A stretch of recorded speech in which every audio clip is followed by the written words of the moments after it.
4 minutes there is a fatality. You're talking about something worse than an epidemic. We have, I believe, the largest number of road deaths in the world.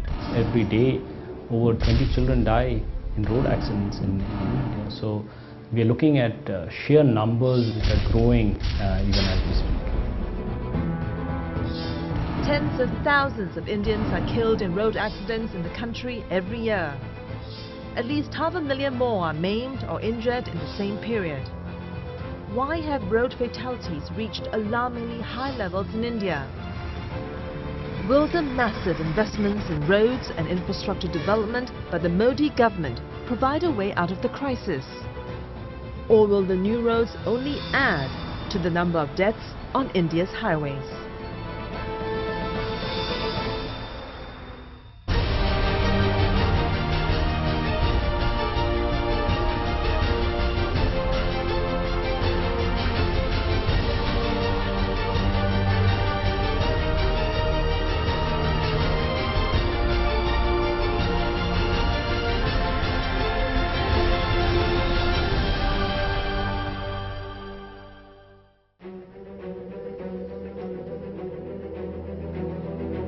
India, the world's fastest growing economy and the second most populous nation, has a potentially catastrophic crisis on its hands.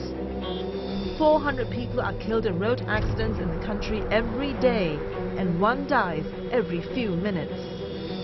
500,000 are injured every year. It's the highest death toll anywhere in the world, and it's rising at an alarming pace. The annual toll is far higher than the total number of people that the nation has lost in border conflicts and in terror attacks since its independence from British colonial rule in 1947. It's absolutely horrendous. India is the worst place to be on the roads. We have, I believe, the largest number of road deaths in the world. And you know, it's a far bigger problem than some of other major problems. It kills more people than terrorism does, for instance. It is a calamity. We call it an epidemic, a national epidemic, which doesn't show any sign of coming down. The figures are roughly around 150,000 people dying every year. These are government figures. WHO and international agencies put these figures about 200,000 every year. Apart from the mortality, there is an aspect of morbidity as well. So we lose almost close to 500,000 people in serious injuries. It's every 4 minutes that we have a fatality, but every single minute there's a crash. So with only 1% of the vehicles on the roads in the world, we have 10% of the world's road crash fatalities. It's the highest road crash fatality statistic for any country in the world, and that's something we ought to be terribly ashamed of.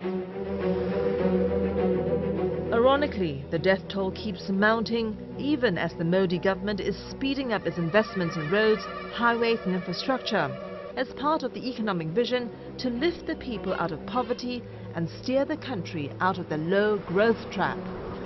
From 2 kilometers a day, it's planning to achieve 41 kilometers of highway construction daily. It also plans to expand the national highway network from 96,000 kilometers to 200,000 kilometers to increase connectivity to various parts of the country. But rapid urbanization and increased economic activities also attract migration to the big cities. The growth of densely populated cities have also added pressure on the city's transport system, with thousands of vehicles jostling for space. Now that we are pushing forward in creating and making more roads, high-speed roads, unless we start looking at road safety and work towards it in a very comprehensive manner, I don't think so these numbers are going to come down. When they make the highway, they should take into consideration there should be underpasses, there should be some other way, the touring, the main road where they can safely go. These things are not there on the highway very many times. Another factor is that, like every village in India, the buses are overloaded.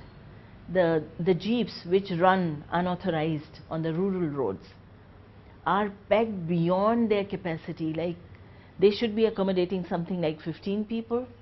They are sometimes 40 people riding it, hanging outside, sitting inside pegged like sardines.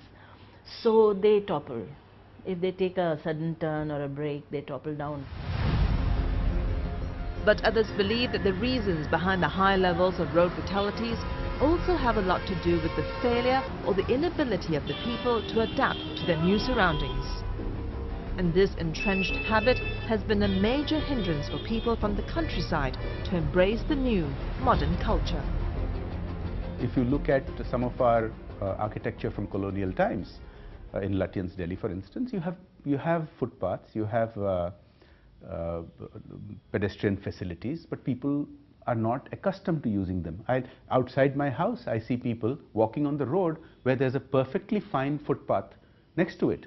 At many places you will see that we have foot over bridges over a very busy road, and people try to run across 4 lanes of traffic rather than walk 50 yards extra to take the foot over bridge. So there is a cultural thing that has set in, and a degree of fatalism, thinking it's somebody else's problem to look out for my life. That we have to change. Roads and cars and trucks just appear to be signs of wealth and signs of modernity, and the other side of these developments hasn't really fully been grasped yet. So that's one part of it. I think that people haven't really gotten around to evaluating just how these new developments should be harnessed or should be taken forward. Virtually all the rural areas is connected to the highways, and these rural, when the high roads cross a rural area, they are not really, the villages are not really consulted in terms of which turn the highway should take. So for them it is a road, and they keep crossing it whichever way they want. 90-year-old Veer Singh, for example, crosses this road a few times every day to go to his farm. He has been hit by a car a few times, but that does not stop him from crossing the road on foot despite putting his life in danger. मैं मदनपुर होता हूँ, अपनी जान खतरे में डालकर सड़क पार करता हूँ, खेत में जाता हूँ और 4 फेरी एक्सीडेंट हो चुका। पुल पर मेरे पर चढ़े नहीं जाते, घुटने घाटने सारे दर्द है, कानों से भी नहीं सुनता मैं, और बताओ। The mayhem on the roads now affects all Indians, from the very poor to the very rich. There's hardly anyone who hasn't had to deal with a tragic accident among people they know. 3 years ago, gas cylinder supplier Dana Lal never came home after he went out in the morning to attend a meeting. He had just finalized a deal for a single-room flat when the tragedy occurred. He was on his motorcycle when a car hit him in the morning. His wife, Vimla Devi's life was completely shattered since her husband was the sole breadwinner of the family. उनको जाने के बाद मेरे ऊपर तो पहाड़ ही टूट पड़ा, पूरी बच्चों की जिम्मेदारी मेरे ऊपर पड़ गई। छोटे बच्चे थे उस टाइम, घरों में खाना बना के बच्चों को पालन पोषण करा, हर एक बेटी की शादी भी करी, और अभी छोटी सी लड़की है, लड़का भी अभी छोटा ही है, अभी वो भी पढ़ाई कर रहा है। कुछ भी नहीं है पैसा, अभी हमारे पास पैसा ऐसा है, कर्जा हो रहा है, हमें मतलब थोड़ा सा आप सहारा मिल जाए तो मेरे दोनों बच्चों का पालन पोषण हो जाए, बच्चों की पढ़ाई लिखाई, शादी वगैरह का, पढ़ाई लिखाई का खर्चा। A country that's growing at more than 7% a year is also losing thousands of its most productive citizens in senseless accidents. More than 70% of those killed are in the age group of 15 to 44 years. According to official figures, India now has the maximum number of deaths and injuries on its roads. Should the government be blamed for this continuing tragedy that's exacting an incalculable price in terms of lives and incomes lost?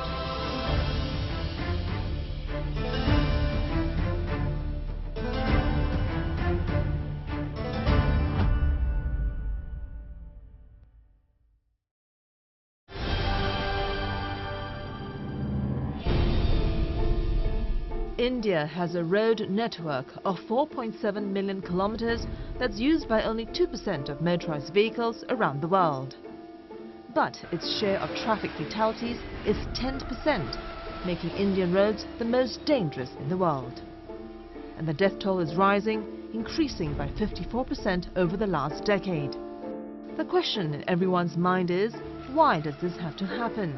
It's a complicated combination of cultural and engineering and infrastructure issues. If you think about it, for many decades, the kind of economic model that we followed was slow, which means we had grossly inadequate infrastructure compared to the number of people that needed to use it. So you had this culture of elbowing your way through. People don't stand in queues, for instance. It's a very well-known Indian malady. If you weren't shoving and pushing your way to the head of the line, you probably would be deprived of whatever it is that you wanted to get. And the same attitude has been transplanted onto our drivers, our motorists. So that attitude then, I think, envelops the entire system. People think jumping red lights is fine, people think driving faster than the speed limit is fine, not wearing seat belts is fine. So there is this whole culture that needs to be undone.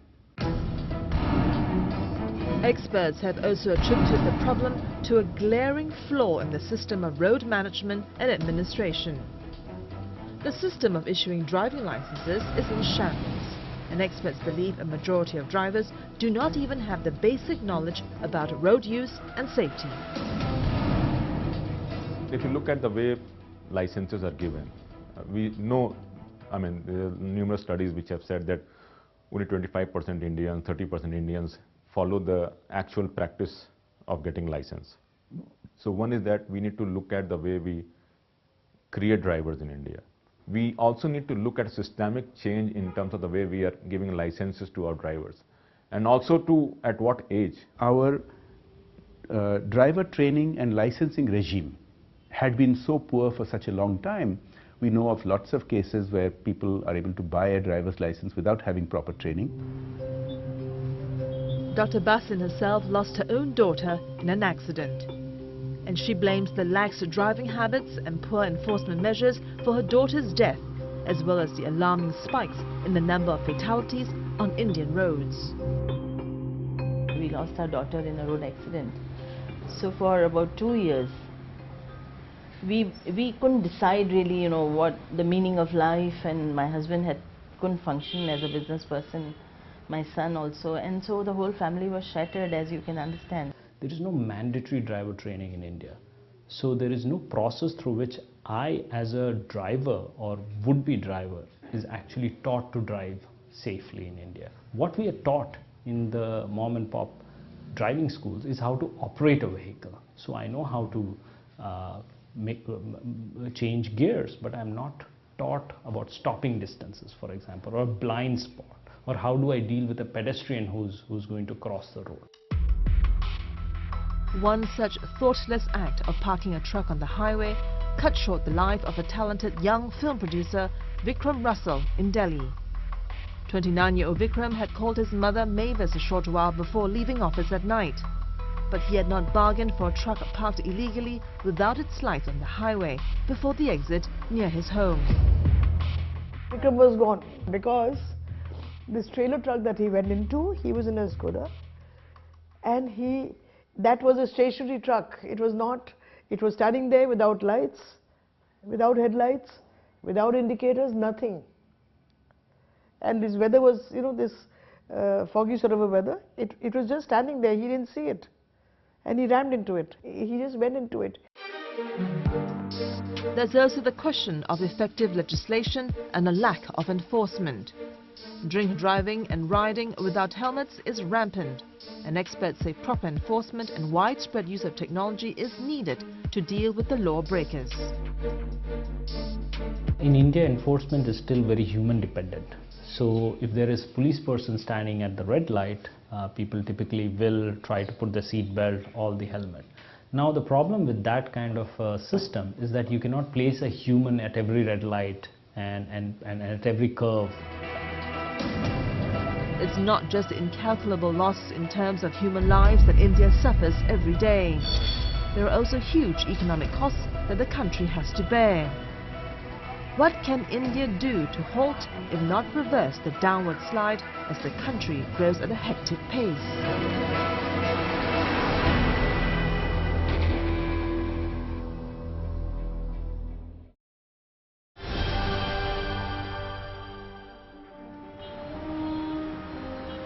As the Indian economy grows, the demand for motor vehicles also rises.